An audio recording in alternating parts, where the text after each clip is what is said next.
बेगानी शादी में अब्दुल्ला दीवाना, आपने ये कहावत तो सुनी होगी। वही कहावत जो है पुनर्विकास के मामले में महाराष्ट्र में रजिस्ट्रार को लागू होती है। भैया पुनर्विकास जो करना है सोसाइटी का, वो सोसाइटी हमारी, 7/12 हमारा, प्रॉपर्टी कार्ड हमारा, जमीन हमारी, बिल्डर हम चुनेंगे, फ्लैट हम लेंगे, तो रजिस्ट्रार की एनओसी की क्या आवश्यकता है, क्या उपयोग है, क्या आधार है। और यही बात जो है उच्च न्यायालय ने रेखांकित की है। उच्च न्यायालय ने 17 अक्टूबर 2025 को स्पष्ट किया है। रिट याचिका संख्या 13/544/2025 की है। न्यायमूर्ति जो थे अमित बोरकर सहकारी गृह निर्माण संस्था के लिए एक क्रांतिकारी निर्णय उन्होंने दिया है। इस याचिका के जो याचिकाकर्ता थे बाल्टाजार फर्नांडिस और अन्य लोग, उन्होंने महाराष्ट्र के सहकारी गृह निर्माण संस्थाओं को और उसमें रह रहे सभासदों को उपकृत किया है, क्योंकि उन्होंने अगर ये याचिका दाखिल नहीं की होती तो शायद आगे भी एनओसी के लिए लोगों को उसकी मेहरबानी पर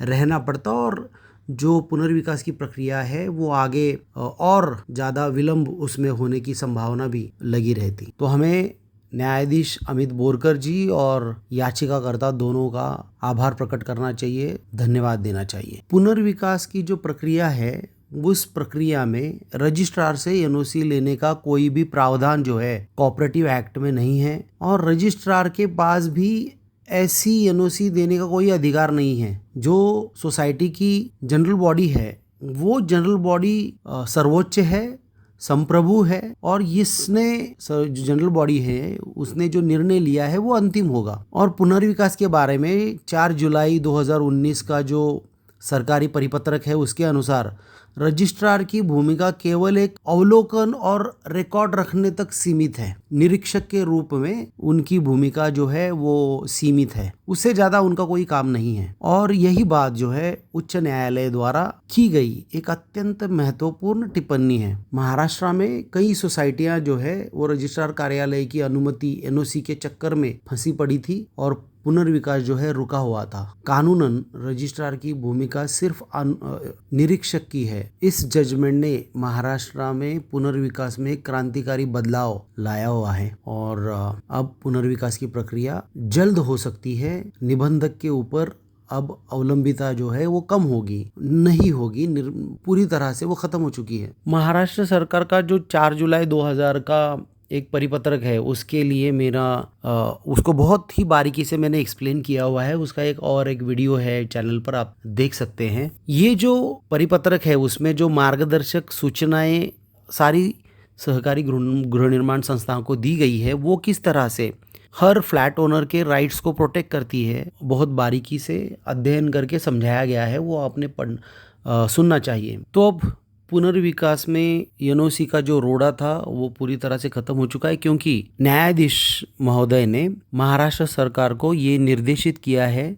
कि 6 नवंबर तक वो इस तरह का एक परिपत्रक इशू करे और सारे जो निबंधक है महाराष्ट्र में जितने भी, उनको ये सूचित करे कि इस तरह से एनओसी देने की जो प्रथा है उसको आगे बढ़ावा ना दे, ये गैरकानूनी होगा। और ऐसा कोई निबंधक इस परिपत्रक के बावजूद भी करेगा तो उस पर कंटेम्प्ट ऑफ कोर्ट की भी कार्रवाई की जा सकती है। High court contempt of high court भी की भी कार्रवाई हो सकती है। तो ये बहुत ही क्रांतिकारी निर्णय था। इस निर्णय का स्वागत हम सब ने करना चाहिए। अब पुनर्विकास के बारे में जो मार्गदर्शक सूचनाएं हैं उसमें आपको जब पुनर्विकास करना है तो सर्वसाधारण सभा जो है वो बुलानी पड़ेगी। उसमें आपके बहुत सारे निर्णय होंगे, जैसे कि पुनर्विकास के लिए सैद्धांतिक सहमति हो, निविदा मानदंड हो, पीएमसी की अपॉइंटमेंट हो, बिल्डर का चयन हो, या पुनर्विकास संबंधित जो कॉर्पस है,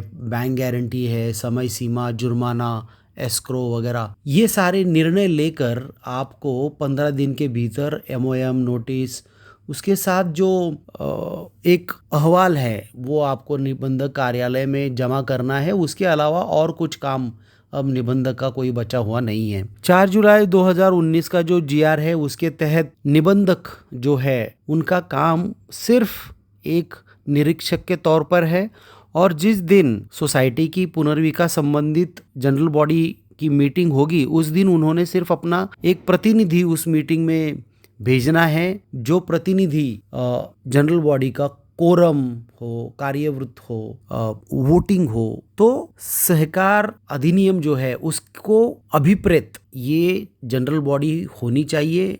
उसके सारे मापदंड, नियम, उसका अनुपालन उस सर्वसाधारण सभा में पालन किया गया है या नहीं, ये सिर्फ निरीक्षक के तौर पर उन्होंने आना है और उसमें देखना है। परमिशन की अब कोई आवश्यकता नहीं बची है, न पहले थी वैसे, अब तो बिल्कुल नहीं है। जनरल बॉडी होने के बाद आपका जो विकासक है, आपका जो बिल्डर है, उसका चयन होने के बाद अब 3 महीने में आप अपना डेवलपमेंट एग्रीमेंट भी रजिस्टर करवा सकते हैं। अब उसमें एनओसी के लिए भागदौड़ करने की आवश्यकता बची हुई नहीं है। तो दोस्तों, सहकारी गृह निर्माण संस्था हो, अपार्टमेंट हो, फ्लैट ओनर हो, इनके राइट्स के लिए हम आवाज़ बने हैं। डियर सोसाइटी आवाज़ बनी है। डियर सोसाइटी चैनल को सब्सक्राइब करें। ये वीडियो आप अपने सोसाइटी के ग्रुप में साझा करें। ज़्यादा से ज़्यादा लोगों तक ये इन्फॉर्मेशन फैलाएं, हमें मदद करें। चैनल को सब्सक्राइब करें, शेयर करें, नोटिफिकेशन ऑन करके रखें। धन्यवाद।